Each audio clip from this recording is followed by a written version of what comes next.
আমার ছুটিতে যারা আছে তাদের সাথে কথাবার্তা হয়েছে, তারাও আমার পাশে আছে। আমার মায়ের যে সমস্যাটা তারা সেটা দায়িত্ব নিয়েছে। ইনশাল্লাহ একটা টুর্নামেন্টে আমি পারফর্ম করতে পারলে হয়তো বা আমি নিজের অবস্থানে আমি আবার ফিরে আসতে পারবো। ফার্স্ট অফ অল যে আফসোস বলতে গেলে খারাপ লাগাটাই বিষয়, এটা সবাই বুঝে, যে কেউ খারাপ লাগতে পারে। আর বিসিবি যেহেতু আমার পাশে দাঁড়িয়েছে এবং আমাকে তারা আশ্বাস করছে, তারা আমার যে কোনো সমস্যা বা আমার পারিবারিক বা অন্যান্য বিষয়, খেলাধুলার বিষয় সব কিছু তারা আমার পাশে আছে। তো ইনশাল্লাহ আমাকে বলছে যেন আমি ভালোভাবে আরও কামব্যাক করতে পারি, তারা আমার সর্বদা আমার পাশে আছে।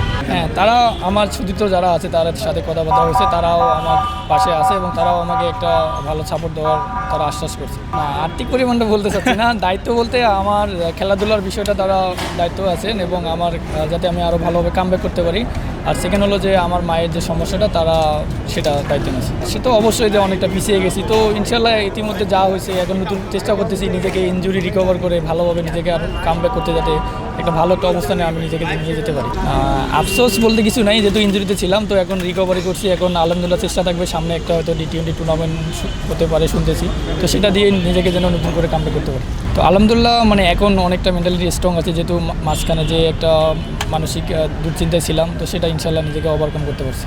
পিছিয়ে বলতে এরকম না, হয়তো বা দেখা যাচ্ছে খেলার দিক থেকে পিছিয়ে আছি, বাট এখন যদি ইনজুরি রিকভার করলাম তো ইনশাল্লাহ একটা টুর্নামেন্টে আমি পারফর্ম করতে পারলে হয়তো বা আমি নিজের অবস্থানে আমি আবার ফিরে আসতে পারবো। সে তো অবশ্যই সব প্লেয়ারদেরই থাকে ন্যাশনাল লেভেল খেলা।